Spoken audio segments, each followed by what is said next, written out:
at the bottom of the planetary display we have Shesha holding up the earth. This is Shesh, the empowered incarnation.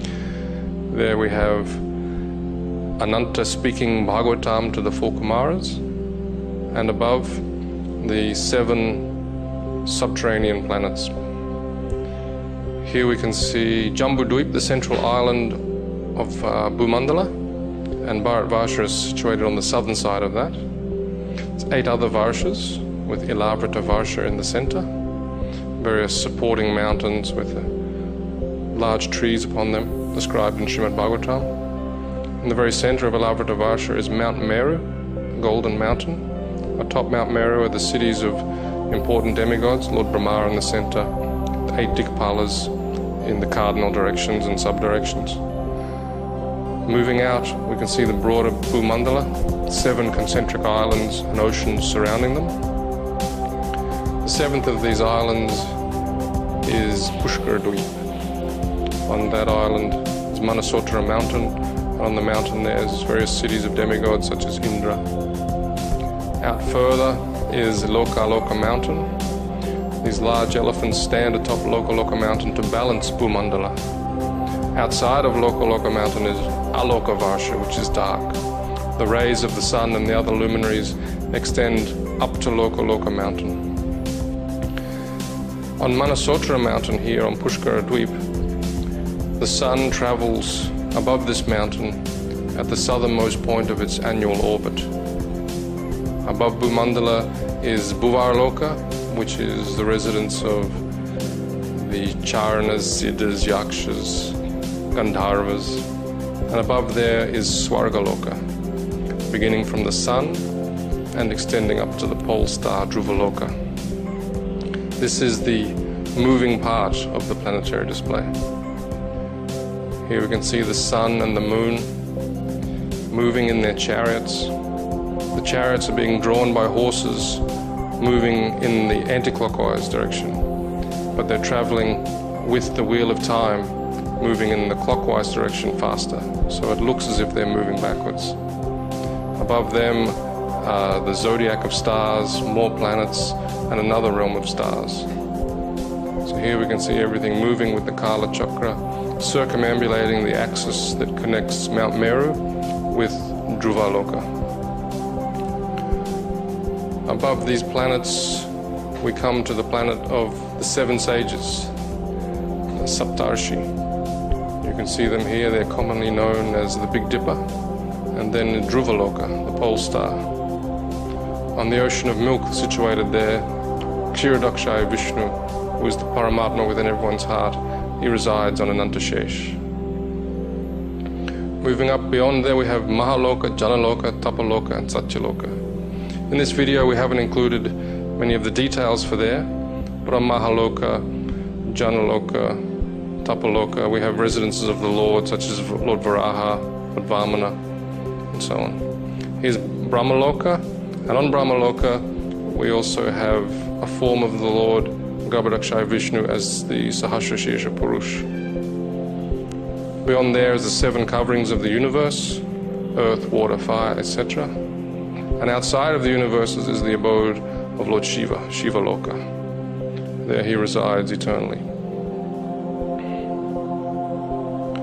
Beyond Shivaloka, we come to Mahavishnu, Karanodakashaya Vishnu, with innumerable universes that are emanating from the pores of his transcendental body.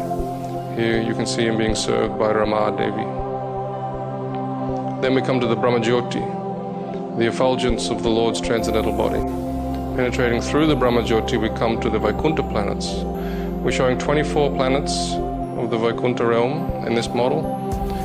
The Lord with 4 arms is holding the conch, disc, club, and lotus, and the various combinations of those 4 make 24. Then we come to Goloka Vrindavan. Here we can see Radha Madhava, but we'll also be showing the other primary rasas. Krishna with the cowherd boys, Krishna being served, Krishna with Mother Yashoda. Many millennia ago, an advanced civilization revealed the mystery of the origin and nature of the cosmos. The term Vedic refers to the civilization of ancient India. Angkor Wat, the world's largest temple complex, with walls nearly 1/2 mile on each side, was built between 1112 and 1150 AD in Cambodia. Astronomy and Vedic cosmology are inseparably entwined at Angkor Wat. The central towers represent Mount Meru, the cosmic axial mountain. The 5 internested rectangular outer walls and moats indicate chains of mountains enclosing the world and the cosmic oceans beyond.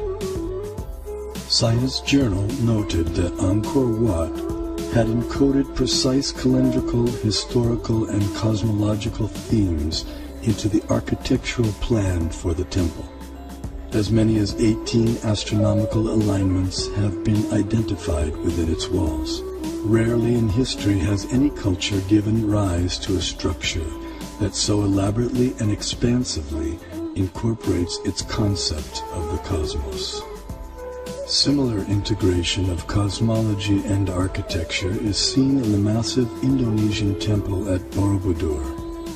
The temple was laid out using the ancient method of Vastu Purusha Mandala. This square diagram harmonizes architecture with the annual movements of the celestial realm. The temple was constructed sometime around 775 AD.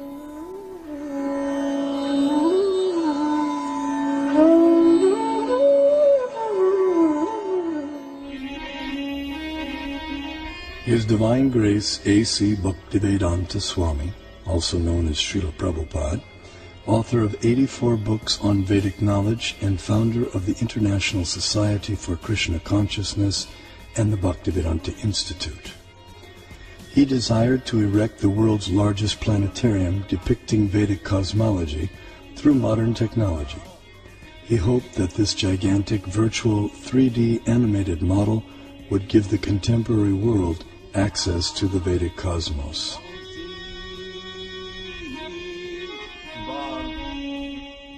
The Temple of Vedic Planetarium, thus we shall show the Vedic conception of planetary system within this material world and above the material. Vishvanandana Swami, a prominent scholar of Vedic cosmology in the line of Shripad Madhvacharya, feels that the planetarium will expand the horizons of modern cosmological knowledge. We have a lot of information about this universe in our Vedic and Puranic scriptures. So certainly, a person who is interested in exploration, he would get some material for exploration.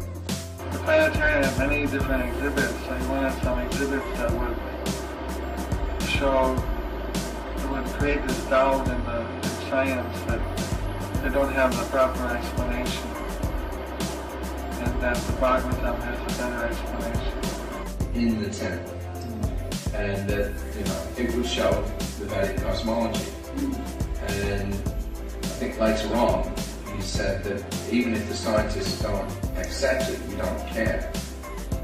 We just show what's in the Bhagavatam. We don't care whether people accept it or not, but we should just show it.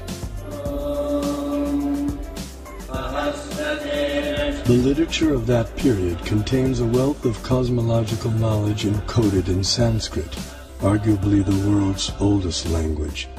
This knowledge has the potential to enrich our understanding of the cosmos we live in.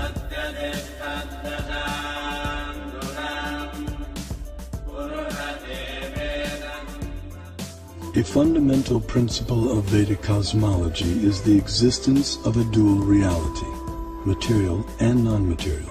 Here we see the non-material sky filled with innumerable planets of permanent stature. Among these, the topmost planet, Goloka, is shaped like a lotus flower, and it is here that the super-intelligent designer of the cosmos, Sri Krishna, resides with his associates. Although knowledge of the non-material realm remains beyond ordinary perception, the Vedic knowledge of the material cosmos has been recognized as extraordinary by many eminent Western thinkers.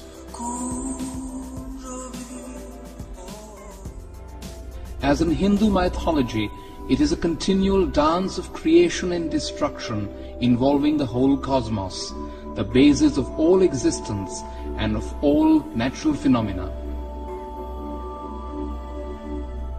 Long before it became a scientific aspiration to estimate the age of the Earth, many elaborate systems of the world chronology had been devised by the sages of antiquity. The most remarkable of these occult timescales is that of the ancient Hindus. Thus, the Vedic literatures answer the question whether the cosmos always existed or it had a beginning. The temporal arena of repeated universal creations and destructions exists in a corner of the non-material sky.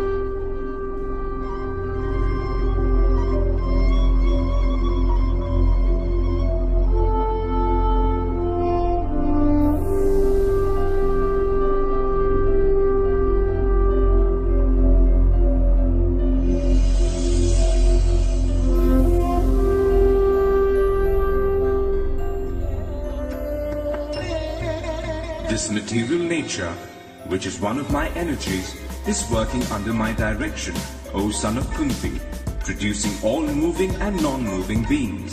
Under its rule, this manifestation is created and annihilated again and again. Here we behold a form of the superintelligent being Vishnu, reclining in mystic slumber amid the causal ocean. When he exhales, millions of universes issue from his body and expand, until he inhales when all the universes return within him. The universe is a sphere encased by successive coverings of the elements: earth, water, fire, air, ether, intelligence, and ego. As a coconut has its hard outer shell and inner liquid, so the universe has its outer coverings and an inner space half filled with ocean water. On that ocean, another Vishnu expansion reclined on a serpent bed while being massaged by his consort Lakshmi.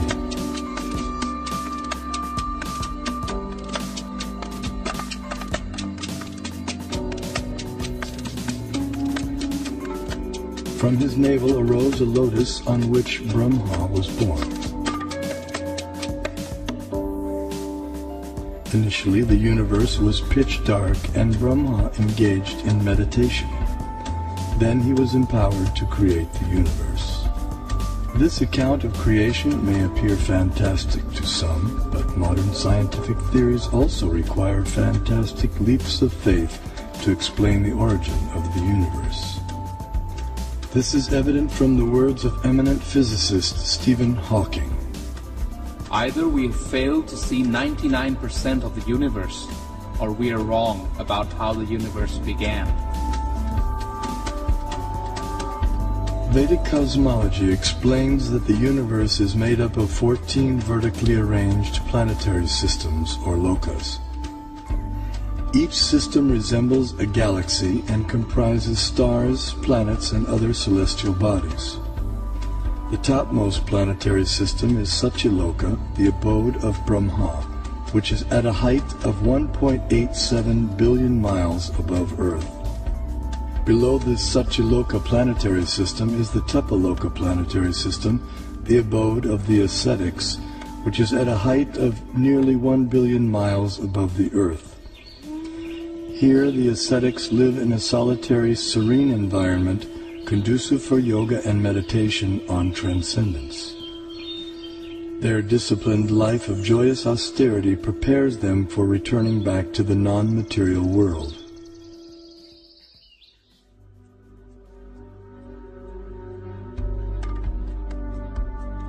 As we move down from Tapaloka, we pass through Maharloka and Janaloka until we reach the Svargaloka planetary system, also known as heaven.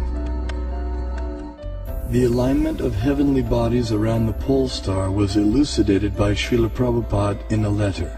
You can see that at night the whole planetary system is turning around. And the pole star in the pivot is planet at its orbit fixed, but the sun is moving up and down, north and south.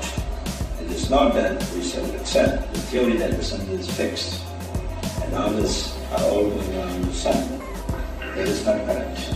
In talks with leading disciples, Srila Prabhupada compared the revolution of planets and stars to a spectacular rotating chandelier. It's like a chandelier. It's all, the whole thing is moving. And then he developed this idea of the temple of the Vedic planetarium, and how he'd always go like this, dome, dome. He'd hold his hand like that. He'd say, and then from the center of the dome, a chandelier, which shows the planets according to the Vedic version. Some spectacular kind of chandelier. This planetary system is rotating from these two heads, and it is hanging like the chandelier, getting shelter of the pole star, that we can see every night. That the pole star or the North Star remains fixed and does not orbit in the sky is well known to astronomers and sailors alike. Less known is the fact that the pole star rotates powerfully on its own axis. The ancient Vedic text called Matsya Purana explains, the planets and stars are all attached to the pole star by invisible astral cords of wind called pravaha. The revolution of the pole star causes the orbital motion of other planets and stars. Through meditation, yogic astronomers visualize the planets and stars as different parts of the body of Shishumar, the transcendental dolphin. The pole star, the topmost of the heavenly planets, is like the capital of the middle universe. Here, the third form of Vishnu resides on an ocean of milk. In times of universal disturbances, the demigods headed by Brahma come here to appeal for help. The pole star is also the abode of Dhruva, a pure and exalted devotee of the Lord.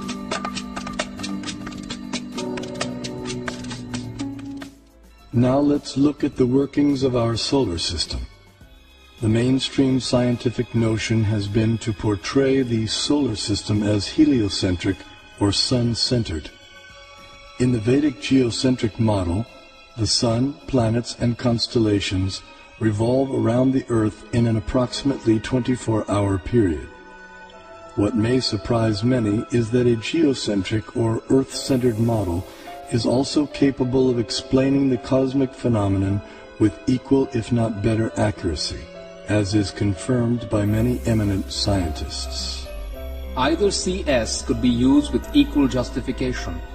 The two sentences, the sun is at rest and the earth moves, or the sun moves and the earth is at rest, would simply mean two different conventions concerning two different CS. We know that the difference between a heliocentric theory and a geocentric theory is one of relative motion only, and that such a difference has no physical significance.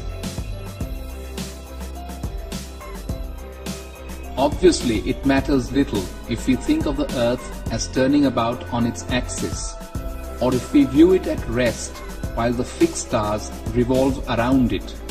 Geometrically, these are exactly the same case of a relative rotation of the Earth and the fixed stars with respect to one another.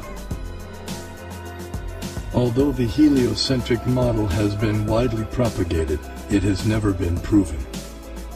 There is no planetary observation by which we on Earth can prove that the Earth is moving in an orbit around the Sun. The Vedas give amazing information about the Sun. Do you know what energy runs the Sun? Is it nuclear fusion? Is it volcanic energy? The Vedas say it is water. Yes, water. The Sun evaporates water from all over the creation and uses it as fuel, just as lightning uses moisture. Modern science knows that sunlight contains many types of rays, such as ultraviolet, infrared, gamma rays, X-rays, etc. The Vedas describe that sunlight contains 100,000 different types of rays, each possessing specific subtle properties. Just as in a house, electricity regulates coolness, heat, light, sound, etc., so the sun's rays control heat and cold, day and night, summer and winter, darkness and light throughout the universe. The Vedic geocentric model explains how the sun moves around the pole star situated vertically above Earth's north pole. The sun moves upward on an incline for half a year and then downward for the next half. This motion produces two effects on Earth, namely the changing of the seasons and the varying durations of day and night. Celestial vision reveals a personality residing over the sun. His name is Vivasvan, and he rides on a golden chariot pulled by 7 divine horses. The chariot has one wheel which moves on celestial Manasotra mountain. The horizontal shaft is linked to the axial hub of the universe, Mount Meru, and the diagonal shaft is linked to the pole star. With each circular path, the wheel gradually moves laterally inward for 6 months and then outward for 6 months. Similar to the chariot's vertical motion, this lateral action fine-tunes seasonal changes on Earth. When the orbital motion of the sun is viewed from above, its illumination is seen to extend out to half of the greater Earth plane.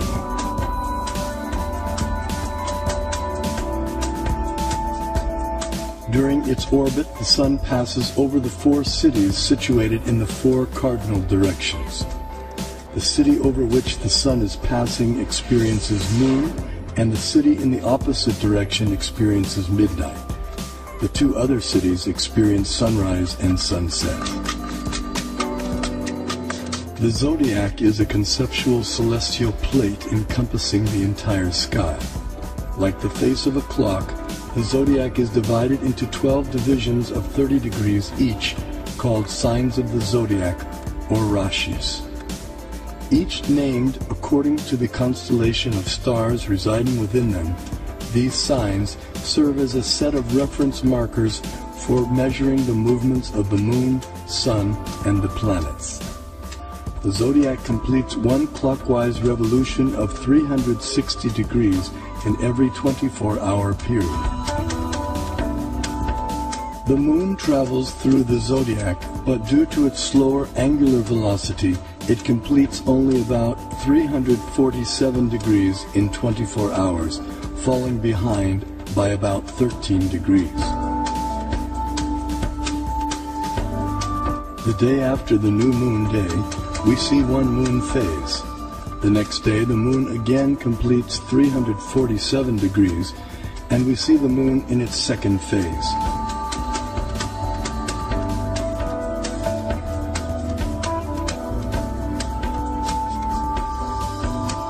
In this way, the moon appears to travel in the opposite direction through the zodiac. This is also called retrograde motion. Thus, the phases of the moon increase each day for 15 days until the full moon. Then the moon's phases decrease gradually by 1 phase each day until the dark moon night. Below the sun is a dark or invisible planet named Rahu.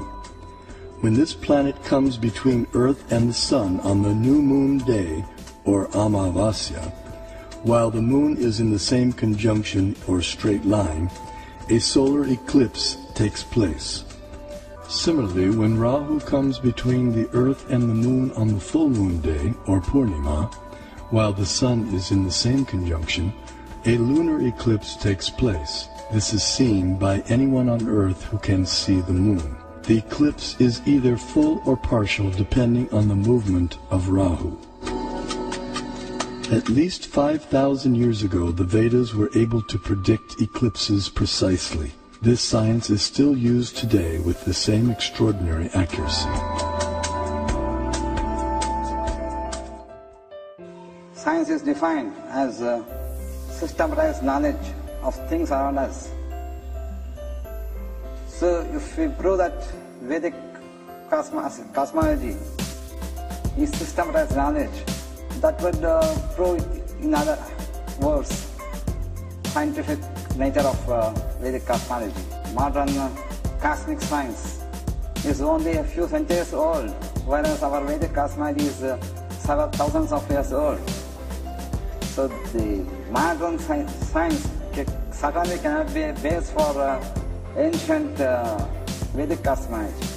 Vedic cosmology presented from the Vaishnava point of view and as based on the Vedas, we will find appreciation by real scientists because it has its own scientific basis. Science has always changed. Over the centuries, one theory after the other has come and replaced the former theory. And what is prevalent, everyone has accepted. But Vedanta doesn't change. Do you say that these modern scientists have found out everything in this universe? They have not explored all the possibilities in the field of cosmology. Only they have explored to some extent. They have seen through this Nalika Yantra or the telescopes and microscopes, etc., which are having their own limitations. And people getting the information through limited devices, can they say they know everything? I don't agree with this particular point at all. Kepler put sun at a distance of 30 million miles from Earth, but the modern scientists traced the same Earth at a distance of 93 million miles. In 1930, Pluto came into existence. 2006, it vanished. Vedic cosmology gives descriptions of the entire cosmos, including its subtle features. Perception and access to these subtle features, however, requires karmic qualification. Consequently, much of the cosmos described earlier, as well as parts of the cosmography about to be described, are imperceptible and inaccessible to us earthly inhabitants.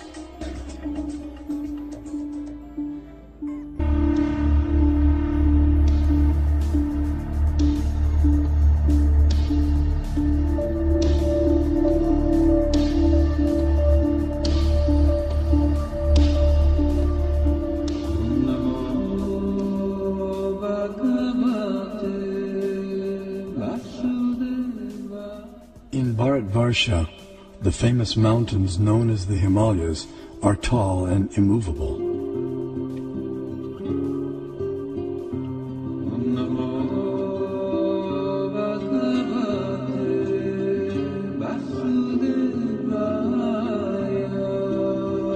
Here we find an abode of Lord Shiva, the greatest of the demigods.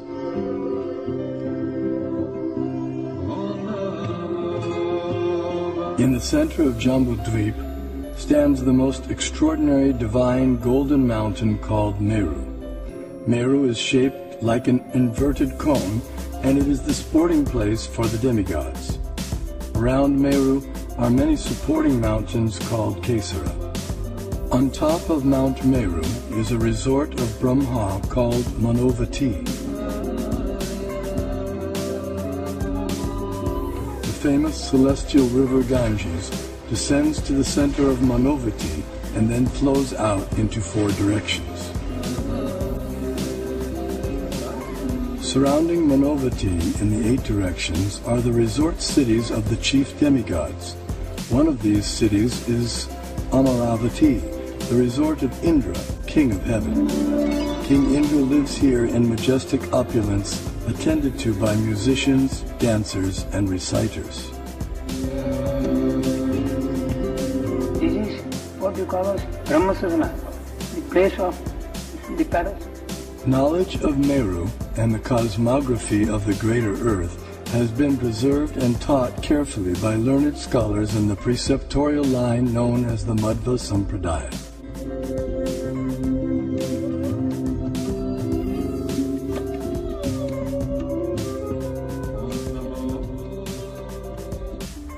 Four elephants of inestimable size are placed at the 4 directions for balancing the greater earth.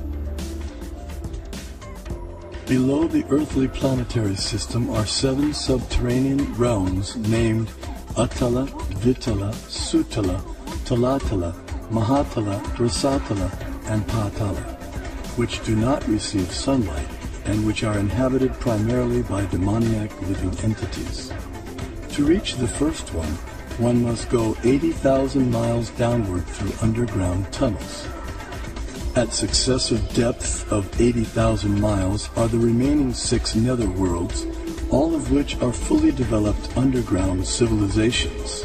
In the 4th level downward, Talatala Loka, lives the magical architect Mayadanava, who has designed many brilliantly decorated cities where proud materialists reside. Below the netherworlds are the 28 hellish planetary systems. The demigod of justice, Yamaraj, judges the unrighteous human beings after their deaths and sends them to one of these planets. There, errant souls are administered appropriate punitive measures corresponding to their misdeeds.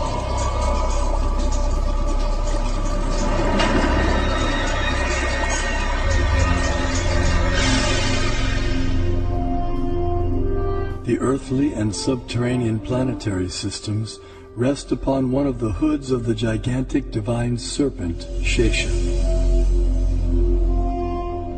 Shesha in turn is held up by the colossal transcendental tortoise, Kurma. And Kurma resides in the ocean that fills half the universe.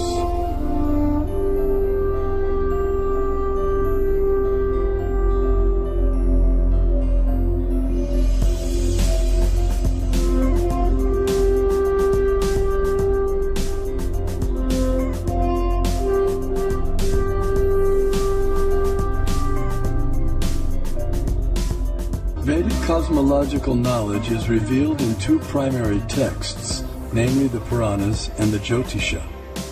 Among the Jyotisha texts, the Surya Siddhanta is prominent and gives precise mathematical formulae for calculating planetary motions. The Surya Siddhanta contains extraordinary astronomical calculations which predate modern science itself. However, many contemporary scholars have been unable to understand Puranic cosmology.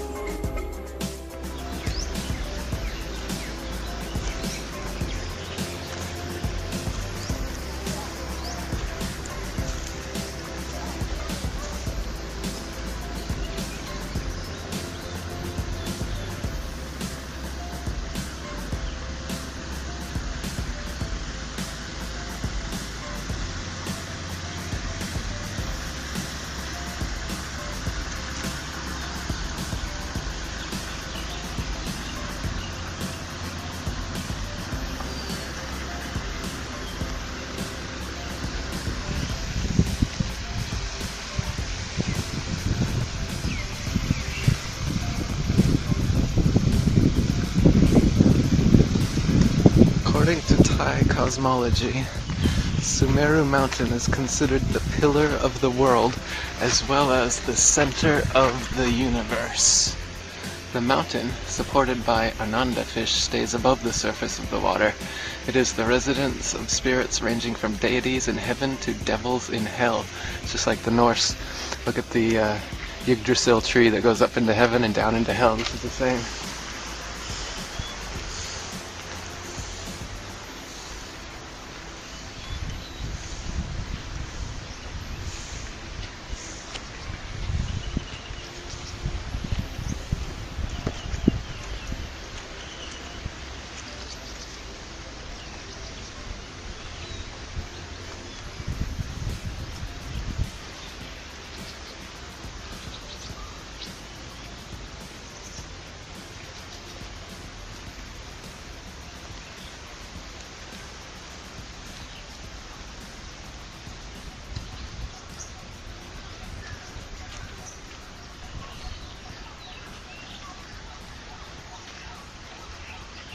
So see, babe, check this out. It says, according to Thai cosmology, Sumeru Mountain is considered the pillar of the world as well as the center of the universe.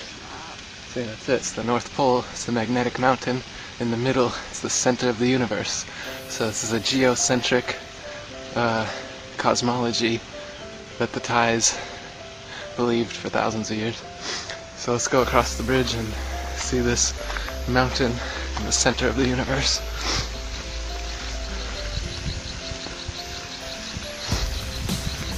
Early explorers said that there was rivers that fed into the mountain and they changed directions every 6 hours, sucking in and then pushing out, and that's what caused the tides on Earth.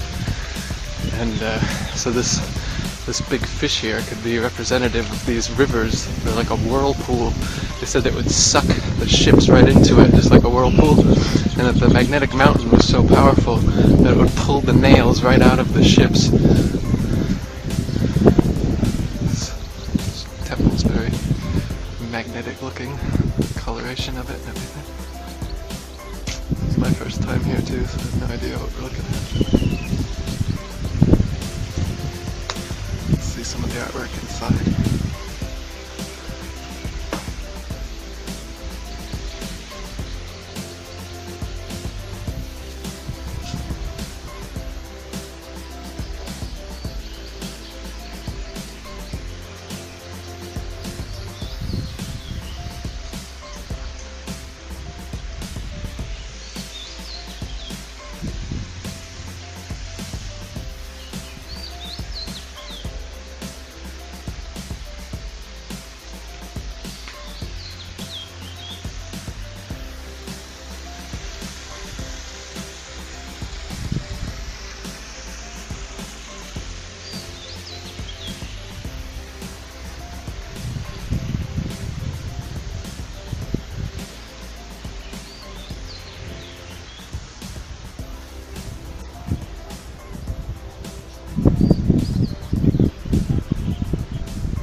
Check this out.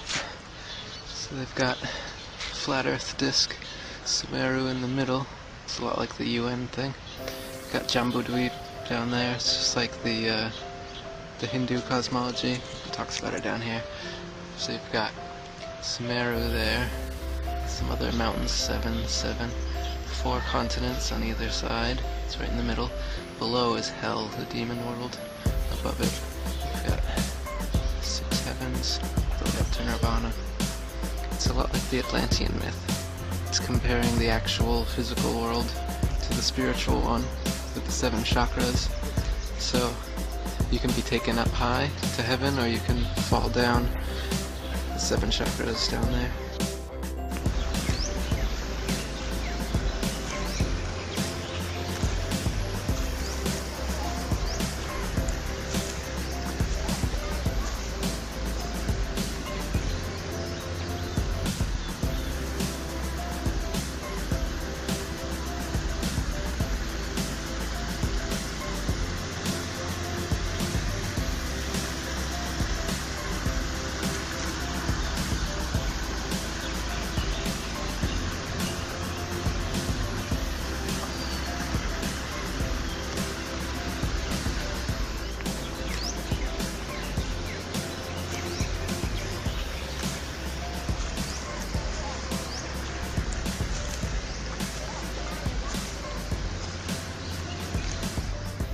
cosmology system.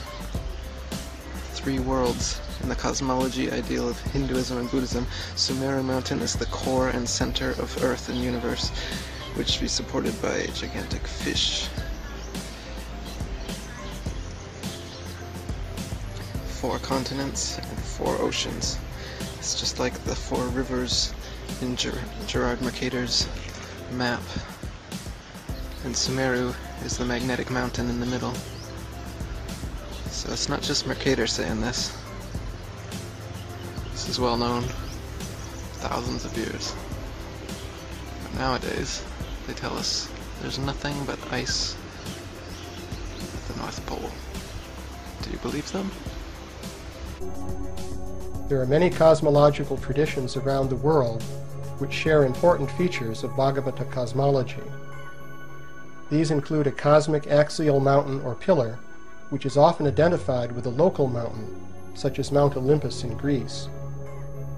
These traditions also include other standard features, including those shown in this generic world model. The cosmology of the Bhagavatam and the Puranas is shared in its broad features by Buddhism, and it is widespread in the Buddhist countries of Asia. This East Asian picture depicts a square version of Mount Meru and the oceans and islands of Bhumandala, surmounted by planetary orbits. This Korean wheel map shows a central continent surrounded by a circular ocean and another circular continent.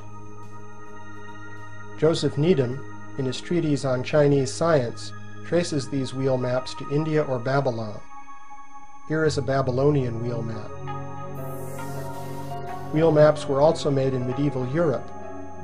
In these Judeo-Christian maps, Jerusalem and the sacred hill called Mount Zion were identified as the world axis. Somehow or other, the tradition of Jambudvip seems to have influenced Gerardus Mercator, who placed a mountain surrounded by a circular continent at the north pole of his map of the Arctic region. The 4 perpendicular rivers or channels flowing from the central mountain correspond to the 4 branches of the celestial Ganges flowing from Mount Meru. Here is a Phoenician seal with a personified world mountain and 4 streams issuing forth at right angles. The Dogon tribe, living near the upper bend of the Niger River, posit a circular continent with a central pillar surmounted by the residence of their high god, Amma. Note the world-girdling serpent in the circular ocean. The ethnologist Evans Wentz identifies this Navajo sand painting as a representation of the 4 sacred directional mountains of the Navajos. In many traditions, the world mountain is surrounded by 4 mountains in the cardinal directions, and we also see this in the Bhagavatam and other Puranas. The color scheme is similar to that found in Puranic and Buddhist traditions. The 4 directional mountains of Jambudvip have 4 sacred trees on their summits. These include the Jambu tree, after which Jambudvip is named. The theme of a cosmic tree of life is very common, and this tree often grows on the world mountain or stands in place of it. Here we see the Scandinavian tree of life, called Yggdrasil. The apocryphal biblical literature describes a tree of life with 4 rivers of honey, milk, oil, and wine that flow down into Eden. For comparison, the Bhagavatam has rivers of special juices flowing from its 4 sacred trees. This Assyrian seal shows the tree of life on the world mountain, plus 2 sacred streams. In this East Asian picture, the tree of life stands upon the column of Mount Meru, centered on the ring pattern of Bhumandala. The Mayans of Central America have a tree of life that extends through 7 heavens, and they also speak of 5 lower worlds. Graded heavens and underworlds are found in many cosmologies, including that of the Bhagavatam. Here we see the cosmology of the Shipibo tribe of the Peruvian Montea. This includes the tree of life, the circular continent and surrounding ocean, and the world-girdling serpent. The cosmology of the Warao of the Orinoco Delta also features a serpent of being that surrounds their world. Here we see the Norse serpent that surrounds Midgard, the inhabited world of Norse cosmology. The Bhagavatam places a universal serpent called Anantashesha beneath Bhumandala. He is generally depicted as supporting the earth from beneath, but the Mahabharata also says that he encircles her in his coils. The Bhagavatam places the cities of Brahma and the 8 Lokapalas on top of Mount Meru. Similarly, many traditions place the abode of the gods on top of their axial mountain or pillar. Here is the geometric layout of the cities of the 8 Lokapalas, or world guardians. These figure in the Vastu Purusha Mandala used to lay out temples in traditional Indian architecture. The grid of the Vastu Purusha Mandala is also associated with the Nakshatra constellations marking the ecliptic. Thus the earthly side of a temple was connected with the heavenly realm of the ecliptic. The Bhumandala disk represents the exoteric domains of the earth and planets. In contrast, the cosmic axis, extending perpendicular to Bhumandala, is filled with esoteric meaning. It represents the path of ascent or descent of the soul. In addition to the orbits of the sun, moon, and planets, there are different worlds or lokas arrayed above Bhumandala along the cosmic axis. These upper worlds can be entered through mystic cities, and they are accessible only to persons of advanced spiritual consciousness. The Bhagavatam describes the vertical dimension of the Brahmanda as a universal form of God, extending from the lowest world at the soles of the feet to the highest at the crown of the head. In this traditional picture, we see the rings of Bhumandala forming the belt of the universal form. Here the positions of the worlds are indicated in relation to the universal form. The levels in the universal form are associated with the spinal chakras on which yogis meditate, and the spine itself is called Meru Danda, after Mount Meru, the cosmic axis. The ascent of the soul through different levels of the Brahmanda is analogous to the ascent of the life force through the chakras in the body. In general, the vertical dimension of the universe represents the path of ascent or descent of the soul through different worlds and different states of consciousness. It lies perpendicular to the plane of Bhumandala, which is the